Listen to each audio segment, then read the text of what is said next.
What is up, guys? It is the Bluebloods here, and we are here with the Mississippi Valley State defensive lineman Jerry Garner. This guy is a two-time All SWAC selection, three-time preseason SWAC selection, two-time Deacon Jones Defensive Lineman of the Year award winner, and of course, from my hometown, played down at Davidson in the 251 man down in Mobile. So, Jerry, appreciate you coming on the show, man. Yes, sir. I appreciate you having me, man. I love the intro. Hey man, I appreciate it. Listen, I got a rep for the Mobile guys. I don't feel like Mobile gets enough respect for the talent that plays down here, man. Oh yeah, most definitely. I agree. I agree. It's some dogs down here. I ain't even gonna lie. Absolutely, man. And listen, you played in even my district, man. I went to Baker, so I have a long history playing Davidson, man. But coming out of Davidson, who was recruiting you the hardest, and what was your recruiting process like as a whole? Coming out of high school, man, I had a lot of teams like D3, D2 schools coming there, like Birmingham Southern, Huntington, those type schools was coming at me. I had a preferred walk on the UTC. They was kind of on me, and then I had Valley. But out of all the schools, Valley was the most affordable, so that's why I ended up going. I only played 1 year in linebacker, so I just had that 1 year film, and it did what it's supposed to do. Man, absolutely. And you mentioned, the cost factor, but what was it about Valley staff, people you met, just anything about Valley that also stood out to you in the recruiting process? So I'm from a country town. I'm from Chunchula, Alabama. It's about 20 minutes down the road. So going to Valley, I seen it's in the country. Like Valley is really like the like where everybody goes for like hype or you want to go and get away. But the staff, the man that recruited me was Coach Sawyer, the coach that's who recruited me. He was from Mobile, played at Davidson, so he talked a good game and he really took care of us. So when we got up there, that was the only coach I knew, and he made sure that he took care of all his boys that he recruited from Mobile. I keep in touch with him to this day. Man, I love to hear that, man. Got to take care of, the people back home. But you got on campus and immediately hit the field, man, and immediately made an impact. And a lot of players, a lot of people coming out of high school always ask, what are the keys to being an instant impact freshman and earning that playing time immediately when you get to campus? I say, man, just really being humble and understanding your role once you get there.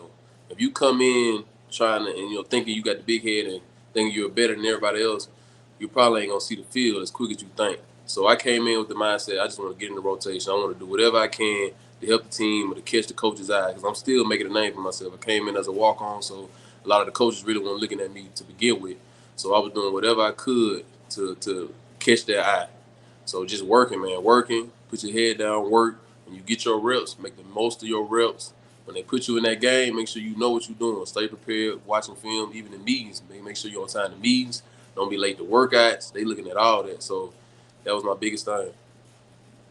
And for the FCS, man, this just wasn't a SWAC thing. This was an entire FCS thing. The COVID hitting really just took a lot of control out of y'all's hands. We had teams not playing, such as Alcorn and some Big Sky teams. You guys only played 3 games. We had others who somehow found a way to get in almost a full season. For you, though, how did you deal with the uncertainty, staying ready, and how did the program handle the entire COVID season as a whole?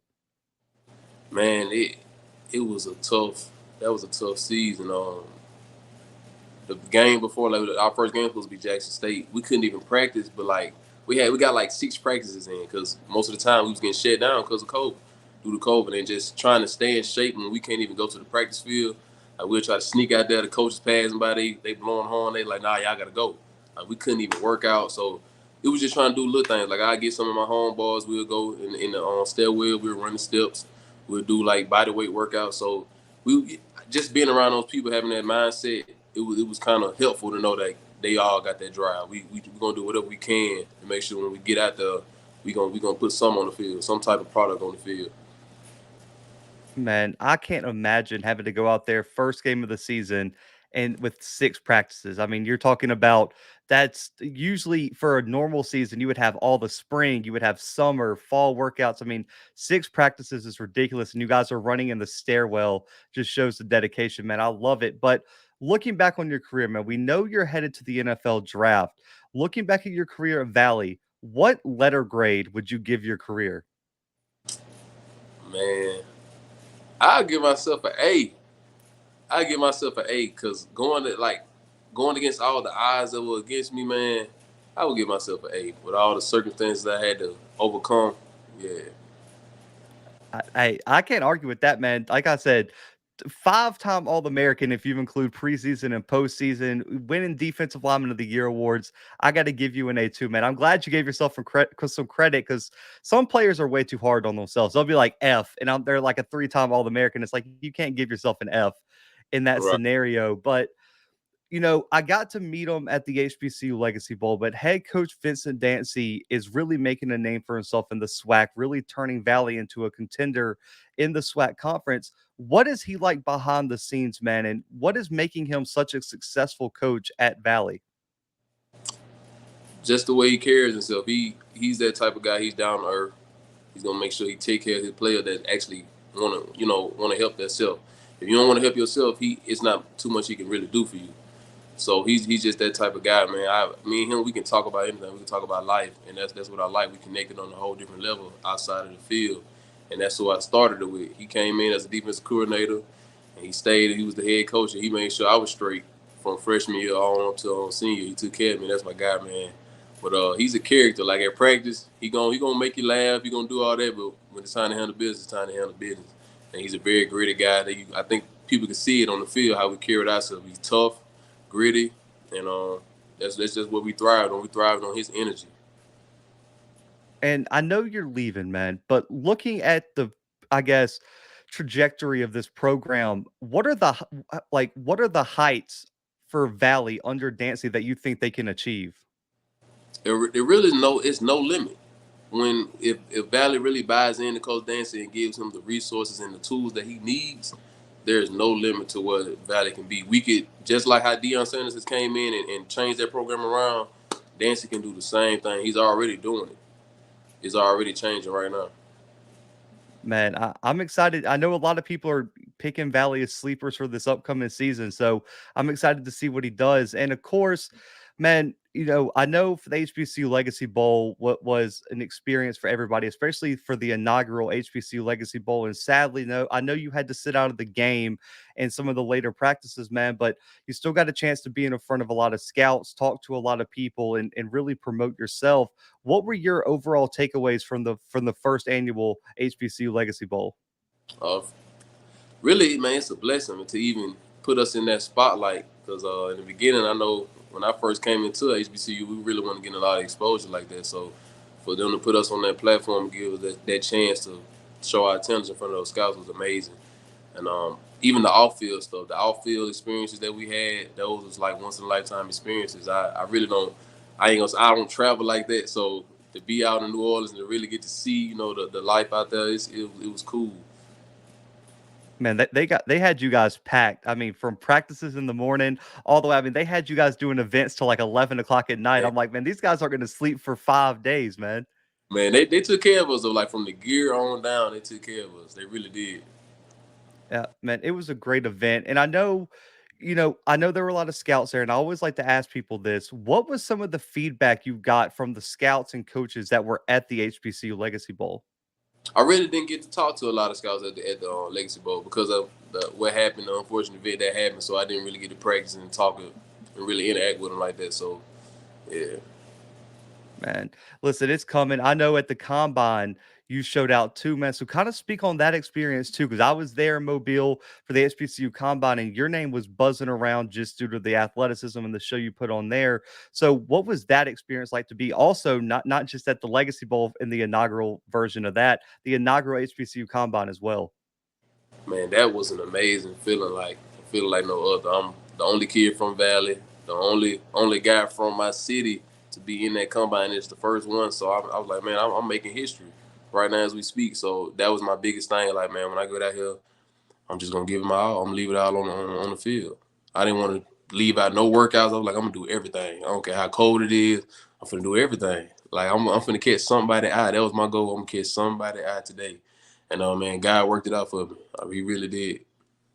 Hey man, congrats to you for putting on the show. And you're right. It was way colder. I think that might have been the coldest I've ever felt Mobile, man. Like you got lucky. You got to go in the afternoon group, man. But when we got there at 8 a.m., it was like 20 degrees. It was freezing. And they had that like wind tunnel. So props to you guys for putting up with that. But looking at your game, man, I want you to compare freshman year Jerry Garner to the guy I'm talking to now headed to the NFL.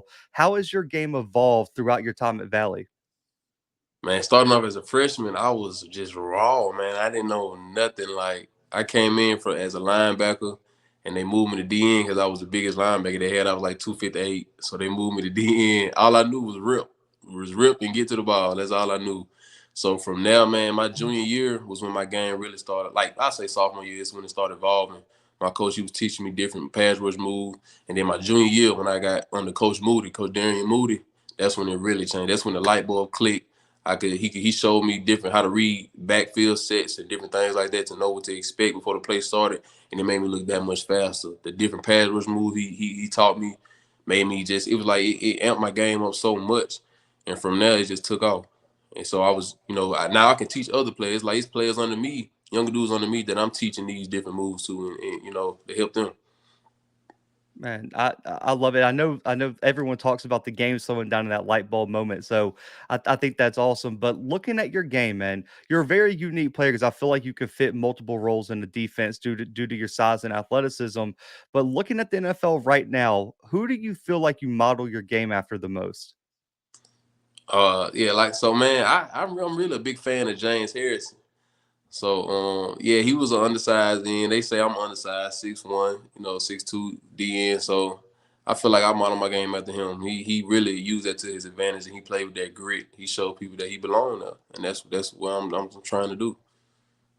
Man, I like, hey, and the Steelers need a DN across from Watt too, man. So that could be a landing spot. So I'm excited to see that. But even though I was an O lineman, still very superstitious when I played. I had my whole pregame routine. If I didn't do it, I didn't have a good game. It was just that simple. So for Yeah. you, man, what was your pregame routine on Saturdays? So for me, man, I'm gonna pray. I'm gonna cut my gospel music on, get my gospel music, get my mind right. And really, just I try to stay to myself. I stay to myself, get in my locker, and just listen to that music, get my mind right. Hey, music's a must on game day. If there's players that are like, I don't listen to a lot of music. I'm like, I don't know how you play. There's no way I could go into a game day without music. But man, we know how it is in the trenches. As a former OT and you play in DN, we know going up against the same guy for 60, 80 plays is different. So for you, how big of a trash talker are you during the game?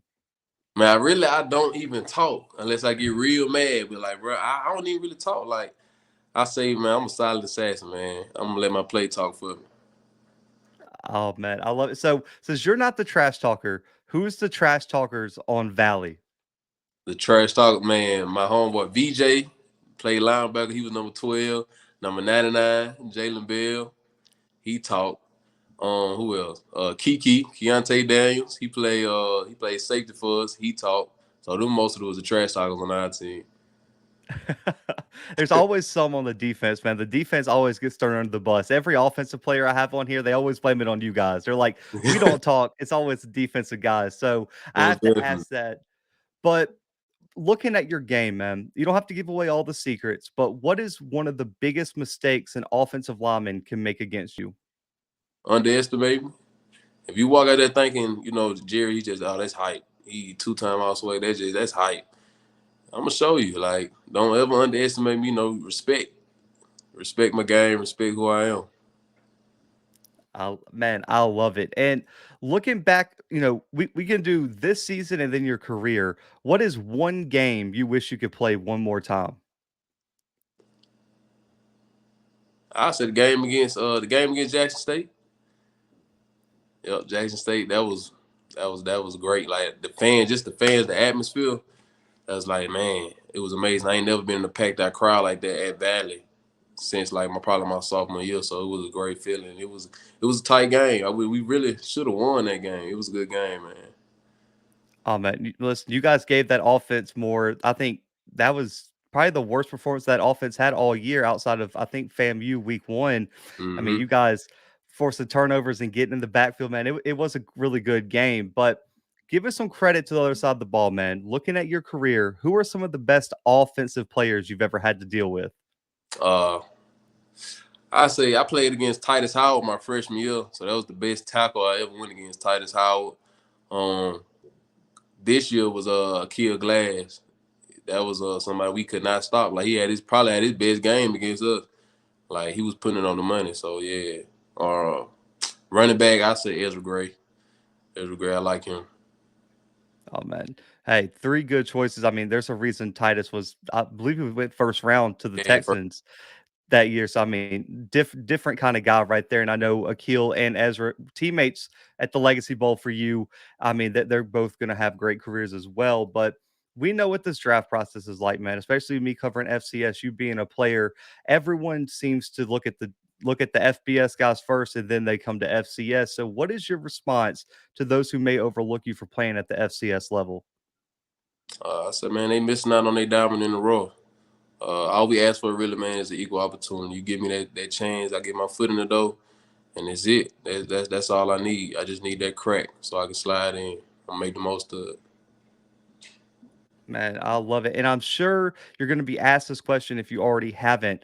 But if an NFL franchise asks you what they're going to get in Jerry Garner, what do you tell them? I'm gonna say they're gonna get a dedicated player, man, that's coming in, ready to contribute to the team in any way I can, man. I'm locked in, ready to go. Man, I'm home, I'm gonna be myself. I'm not gonna try to come in and be like nobody else. I'm gonna be myself to the fullest. Man, I love you said it's just ball, and I'm gonna go out there and do it for y'all. Man, I love it. And so, last question, man. I know you don't care in like the grand scheme, man. A shot at the NFL is a shot in the NFL, but if you got to choose, man, what are some teams that you would just be like, man, that would be a dream to play there? I say the Saints. The Saints that's my favorite team, man. Then it's close to home. My family will be able to come out and see me. Won't really, be too much of a hassle with traveling and like that stuff like that. So yeah, the Saints, man, that'll be a dream come true. Hey, you already know the practice facility. They had you guys there on, I believe it was Yeah, man. Wednesday at the Legacy Bowl. So, hey, it's a perfect fit. I know they do need some D linemen as well, man. So I love it. But man, Jerry, I appreciate you coming on the show, man. But this is all about promoting you guys and the players. So let them know where they can follow you on social media. Let them know what you got going on, and any shout outs, NIL deals, anything, man. This time is yours. All right, so man, y'all can catch me on Instagram at _.jg9deuce. You can get me on Twitter at Jerry Garner 48. And man, I just want to give a shout out to my family, to my friends, man, to my coaches, to my trainer. Man, I appreciate y'all. I appreciate all the support. I love y'all. I want to give a shout out to my Valley fam. I love y'all too, man. Without y'all, I probably wouldn't even be here, man. So I appreciate y'all. Man, for sure. But man, congrats on a outstanding career at Valley and good luck on the NFL draft journey, man. I'm going to be supporting you and definitely following, man. And wherever you end up, man, I need a jersey. That's all I ask. I got to get me a Jerry Gardner jersey wherever you end up, man. But guys, make sure to go follow Jerry on all social media. His social media is going to be linked on the thumbnail and in the description and the comment below this video. But for Jerry, myself, and the Blue Bloods guys, we are out for right now.